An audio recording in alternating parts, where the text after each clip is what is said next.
welcome to the Red Booth Show. I'm your host, Kimberly Q.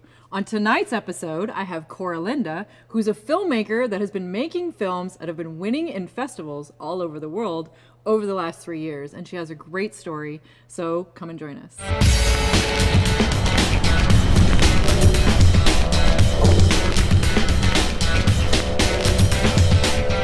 So hey Koura, how are you? I'm pretty good. How are you? I'm good. Welcome to the show. Thank you. Happy to be here. Super cool. Okay, so Koura is a female director that has been working on some really cool projects, and I thought that you could tell us a bit about it. And I know that you've also been winning some festivals, and pretty exciting stuff has been happening. Can I be super obnoxious? Of course. I have a really big button on being called a female director because they don't call men male directors. That's true. Well, you know, I feel like I want to point it out because I think it's so awesome just because there's like not that many of us, you know what I mean? But I get what you're saying. I do. Okay. I don't want you to feel like offended I'm always by like, it. I'm just a director. It doesn't matter what I look like. Well, for me, it's like a sense of pride that, you know, there should be more women that are doing it, and there's just not enough of us. That's my opinion. I think that's fair. Yeah. Okay. You're like, I'm just a director. I've gotten into like arguments with like festival directors about like whether or not I qualify for female filmmaker projects. Anyway, yeah. Like what sort of things come up when you guys talk about that? Well, like my first film was Names on the Wall, so it was the Vietnam War film. And the only women on set when we were filming were myself and our stunt choreographer. So the director and stunt coordinator were women, and everybody else was men. The actors, even the makeup guy was a guy. And I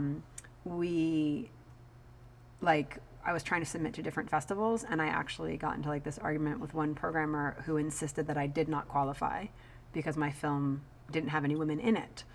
And I was like, so you're saying as a woman, I'm only allowed to direct women? Like, that's not very empowering. So, yeah, that was frustrating. But that's so weird.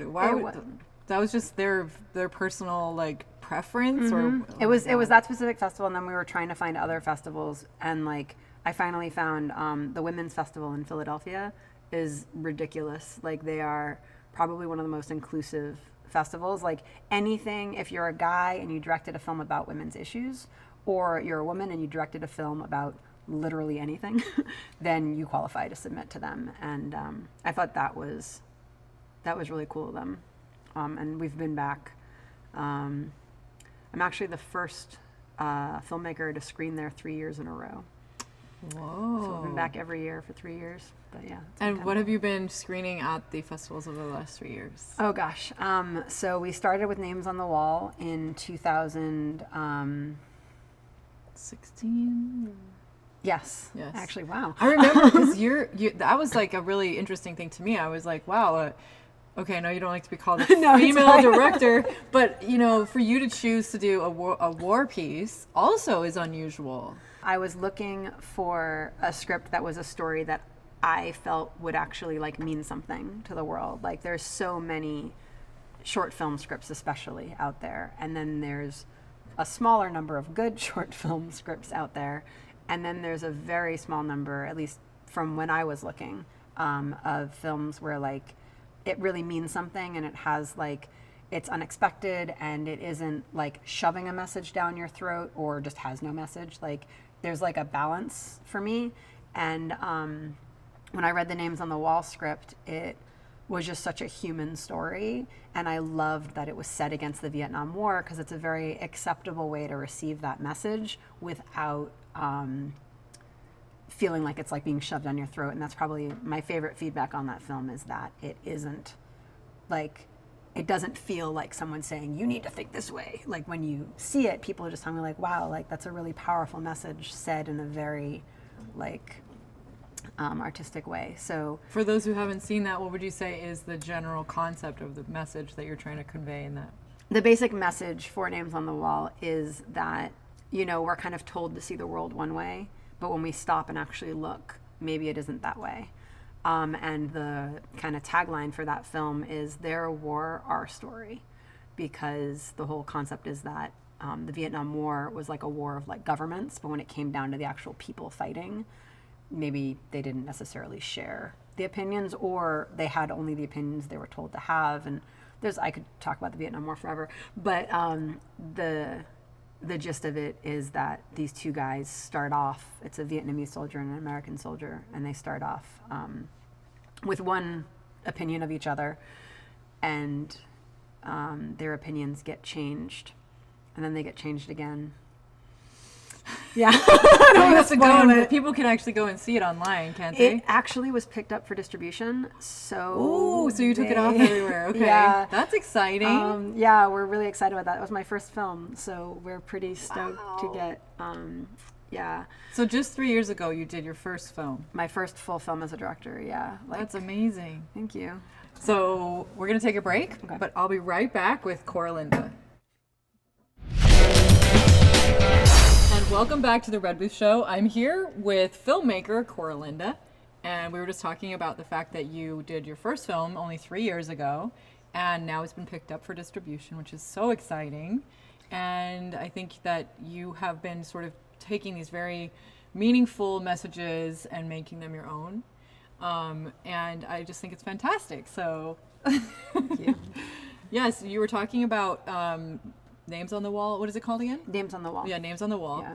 And then what did you submit in the next following year? What was your next project after that? So I have to be honest, my husband and I have directed and produced 10 films since we started. We released our first film in 2016. So that's a lot of films. It gets in a little 3 bit of a years, blur, in less than 3 years. like the sequence of things. We filmed Names on the Wall actually exactly 5 years ago. We were on set filming. Facebook's been reminding me, but it wasn't released until 4 years ago, and it was released in 2016. We then shot. I'm trying to remember what our next one was. We did. And what does he do? Is he the producer of the and you're the director? Is that sort of how it works? Well, for Names on the Wall, that was his very first time on set. So he kind of like jumped into the deep end. We'd actually gotten married the day before we eloped. Nobody knew. Wow. Oh my God. That's got to make for fun time on set, I guess. It was pretty awesome. Your honeymoon was to make a movie. Literally. But I had done two like with my friends, like in our backyard type short films, never like a SAG budgeted film. So Names on the Wall was my first like full production. And for the very first, like literally my friends and I were at a lake and we just like made a movie in like a day, because why not? My husband, who was just a guy I had a crush on at the time, he did the like final audio mixing for it. He's a musician. His name is Spaceship. You can check him out on Bandcamp. Check out Spaceship. I am spaceship.bandcamp.com. Anyway. But he then did, for Names on the Wall, he was one of the editors, and we actually gave him associate producer credit because he literally saved the day. We plugged in the computer to edit the footage, and we just moved to a new place, and the computer exploded. Like spark and flames, like literally exploded. So luckily the DP had a backup and we were able to like fix it. But my husband literally like was able to help bring that film to life. So and then he did the score for Names on the Wall with a guy named Ozzy. Cool. And they won Best Original Score at the Culture and Diversity Festival, which is kind of cool. That's awesome. Yeah. So yeah, he started out doing mostly like the audio, and for some of my later films, he was the DP. Oh, Bringer of War, that was the next one that we did, and he was the DP for that. And then that's the director of photography. Yes, sorry, the director of photography. And then he. And what was that one about? So that film in Gist is kind of about the ridiculous things we say to women if you take them to like the ultra like ridiculousness. Like if you tell someone like, oh, you should smile more, you'd be prettier. Like if you walk around like this, all the time. You're gonna look crazy. So it's about a girl who's having tea with her friend, and they have 2 cupcakes, and her friend's like, "Are you sure you can handle that cupcake, like being in the fridge?" And she's like if you think about it, it's like, yes, I'm an adult. I'm capable of not eating a cupcake. It's a little vanilla cupcake, and she says, like, "What's it gonna do?" Like, "Oh, the big bad cupcake's gonna come after me." And then it does.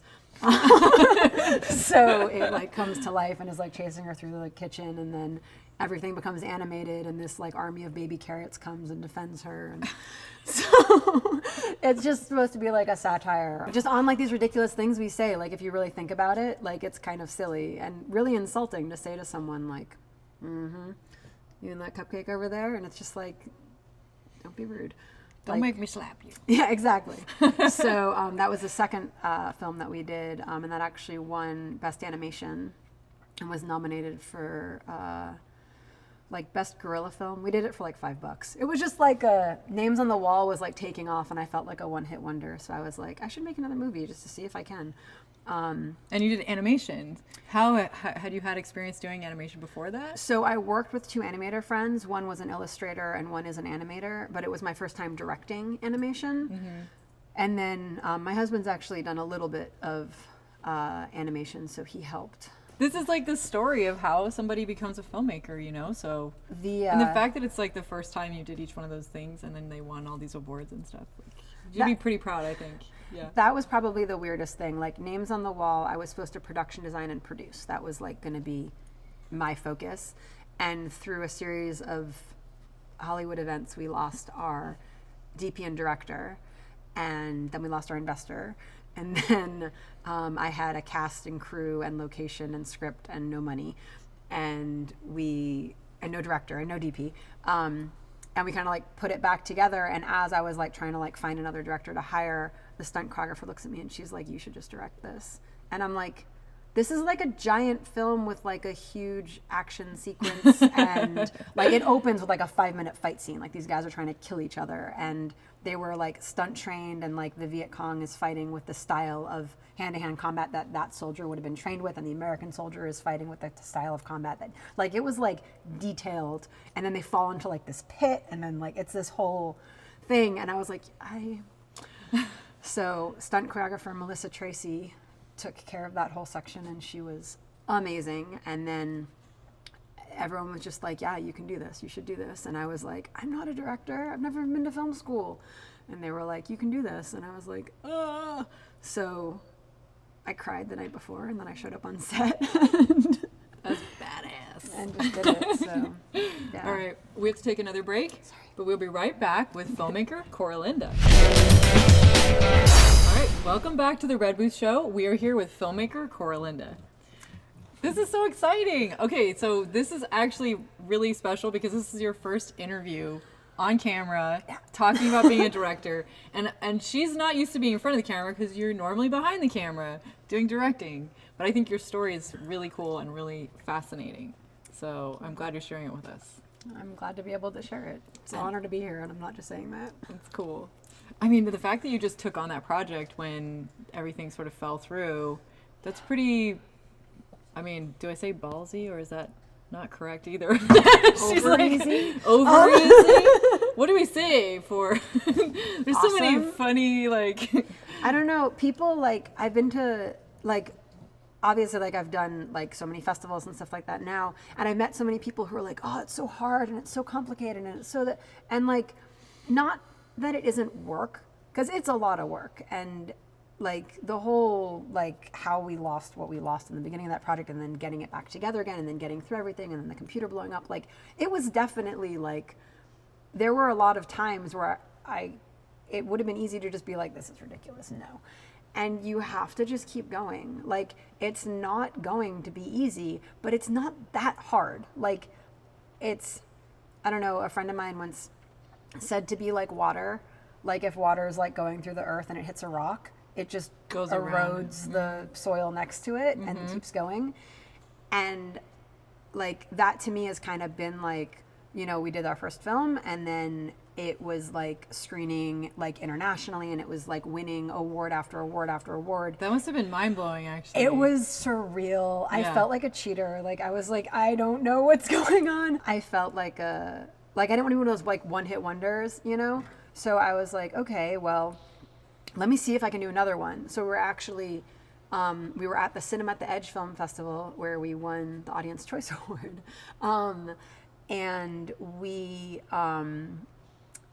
like just during that weekend, I like went on Facebook and I'm like, which of my writer friends have a short script, easy to shoot, just like send it to me. And I got a bunch of people sending me stuff, and this one girl, Heidi Powers, who had actually been a PA on Names on the Wall, she had this really awesome script, and I was like, let's do it. And I sent it to two of my actress friends, and I was like, do you guys want to do this? And they were like, sure. This is the cupcake one, The right? cupcake one. Cool. And we literally, like, in the middle of this festival, we just, like, took half a day and went to my friend's apartment and, like, we spent, like, $5 on cupcakes from Ralph's, and we made a movie. And then that was it. And then we started submitting that into festivals, and it started getting into festivals, and it got nominated for some stuff, and then it won. And then I was like, maybe I can do this.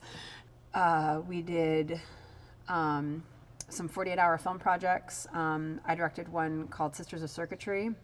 That was a sci-fi period piece with like full VFX done in 48 hours. That's crazy, yeah. Because so just so you guys know, these 48-hour like show or contests, you have to do everything in 48 hours. Everything from start to finish. You have to make the whole write the script, cast it, crew it. Like not crew it. You can have like these are the people that are going to be on it, but you can't have any characters written. You can't have a story. You can't have anything. So they give you a genre, a line of dialogue, a character name, and a character like city worker or whatever. Right. And you have to take that piece of information they've given you, and then you have to write an entire, I think it's like 5 to 7 minute short film, and with like end credits and like whatever, and then you have to shoot it, edit it, finish it, export it, and get it turned in within 48 hours. Crazy. So that's good though. That like really hones in your skills. It was good for that, actually. Yeah. Like it was kind of, the first one we did was definitely a hot mess. It is not available online. But we did a piece about 2 androids that like in the 1950s that were made by this like steampunk, like Victorian, like STEM brilliant woman, like in her, like, it was just crazy. And we had like a VFX thing with like this oil lamp going out and this like holographic projection of this woman appearing, and like when the first android like trips and like her neck opens and you can see the circuitry and stuff. So we have a friend in Canada, we were like sending footage to him, and he was like doing the VFX, like like rotoscoping it in and like sending it back. And then we had like an audio friend, because all of our sound gear, anyway, that was the whole thing. But we were like sending files back and forth, and like we barely got it edited. And then like even in the final edit, we were like, oh crap. But that got nominated for best use of genre, best cinematography. One of the actresses was nominated for best actress, cinematography, genre, actress, best costume design, and that's pretty something amazing. else. I forget what, and we won 2 of them. I think we won best use of genre and best costume design. Crazy. So that was nuts. And then sorry, go on. No, go ahead. It's great. Okay. Then we did another 48-hour project that my husband directed, and I kind of co-directed and choreographed. And we had to do a silent film that time, and we did it about... That's fun. Oh, it actually was because of the sound problems we had with the last one. We were like, yes! No audio! This is perfect. So we did a silent... Just some weird music in the background, or what? Nothing? We did music. Yeah. And what we did was we made it about... Because I asked... Because there's still a line of dialogue you have to use.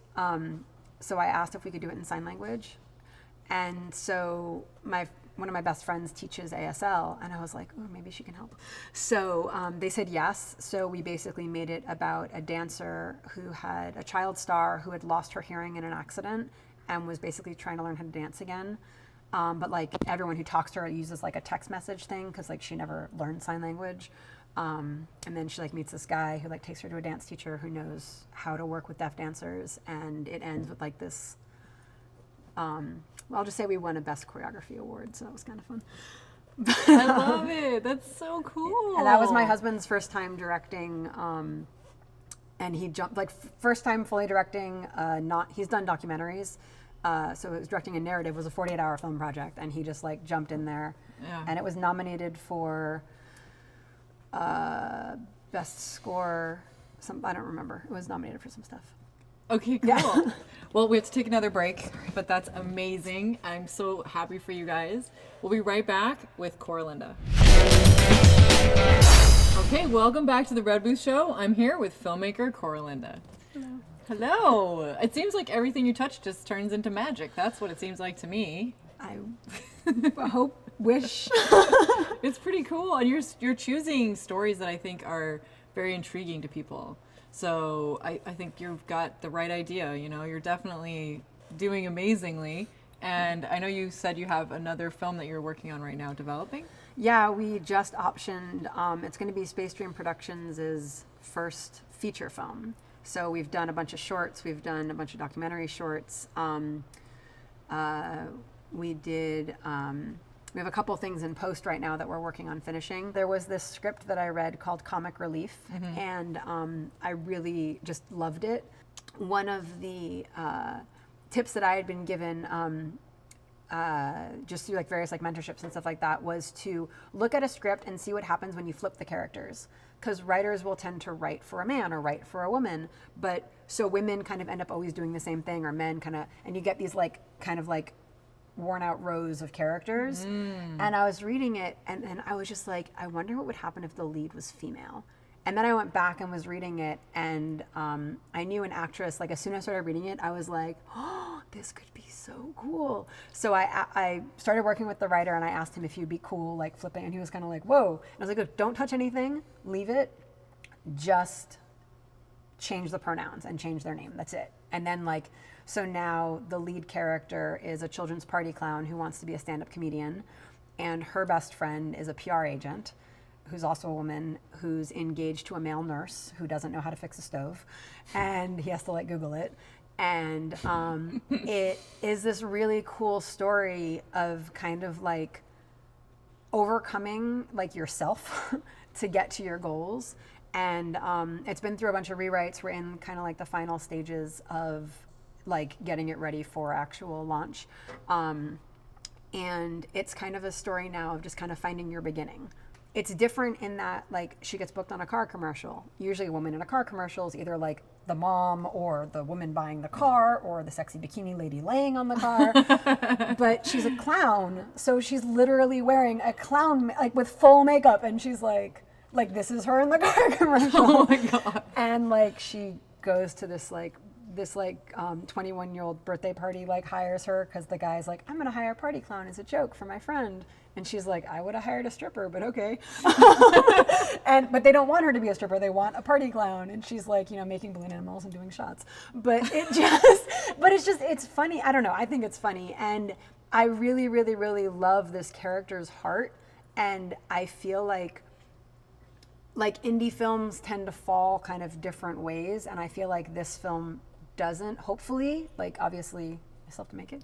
But I'm really excited about it, and we have a couple of different actors that we're talking to who potentially will be attached to the project. We have a couple of the roles already cast, which we're really excited about. And the co-writer, well, he's actually the original writer of Names on the Wall, who then became a co-producer, is now an associate producer for Comic Relief. So I'm really excited to be working with him again.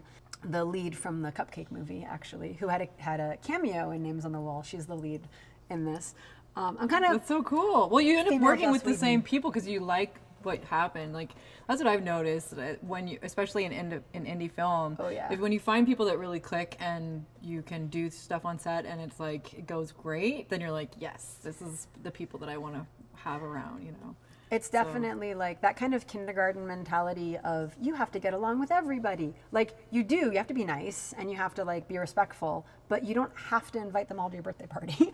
Like that was probably one of the biggest lessons that I've learned is it's okay to not click with people, and it's okay to recognize that somebody probably isn't the best person to have in your life, and to... That makes a huge difference. Yeah. And it's true, because not everybody is the right person to have around. That's just the way it is. I'm sorry. And it's really important, actually.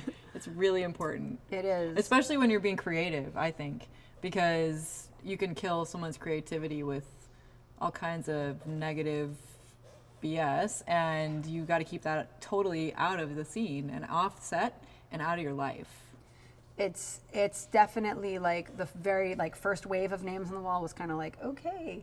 And then... Well, it sounds like it. I mean, I know you didn't get into details, but you lost all the main primary players, basically. Yeah, that was... Which I've heard that before. I mean, that's part of what we have to deal with, you know, in indie filmmaking. Mm-hmm. And sometimes the lead actress or whoever, you'll lose that person, and you have to try and figure out the whole way to get past that. Like put it back together again. But it definitely, like, I kind of feel like if you don't feel like you have to be like the people who like I'm like steadfastly loyal to are people who either have been like that for me, or who like they come to set and they're so professional and they're so hardworking and they're so just willing to be there. I mean, even if they have like greater aspirations, they're still interested in doing their job. You can like work with people who are very into talking, or who aren't like very honest people. I have learned a lot. Totally, yeah. Contracts are your friends. If anyone doesn't want to sign an NDA or doesn't want to sign a contract or give you a contract or gets weird, oh, we're just friends. They won't even do like an email agreement. Just run. Like, and no matter what they say or how cool you think they are or how much you think you could help them. I totally agree, yeah. It's not, I mean, I had my cousin helping me on a project and I made him sign an NDA. Yeah, true story. Your cousin's standing right over there, by the way. So, yeah. But it's true, and it's like, and whenever somebody wants to talk to me about a project and it's their project, I actually edited our NDA for them. So when someone wants me to consult, I have a consultation NDA and I'll send it to them and say, hang on, before you tell me anything, let me send this to you. Right. And I sign it first, saying, I'm just going to consult. There's no agreement here. we're not necessarily going to develop your project, but I will also keep my mouth shut about whatever, you tell me. That's awesome. Because I just feel like I don't know, it's such like a basic thing. Yeah. But I don't know. Honesty is kind of the topic we're talking about here. Yeah, so anyway, it's very important. And I think having the right people around you that you can trust and make you feel comfortable to get done, right? Okay, and good. you want that positive energy. I was down in Louisiana and we did a shoot, and it was 3 days, ridiculous time crunch. This was a giant, probably the biggest shoot I've ever done.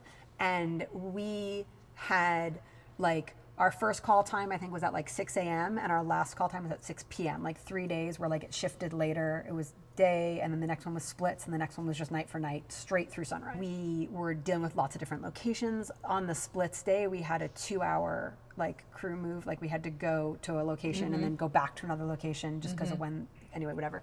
But everybody there was just so awesome to work with, and so many people were like, oh, this was such a great time, and I had so much fun. And then you look at the footage and it was beautiful. It was everything I wanted to capture, and you can just feel everybody just making this incredible thing. And it was it was work, but it was still this incredible experience. And it just totally shows through the film, right? Yeah. It's so cool. And that's what I'm hoping to do with my next project, because I want, I'm being very, very picky about who I work with, about who I bring in, about who I share it with, because I really care about the story, and I care about the people who trust me to be their director. That's a lot of responsibility.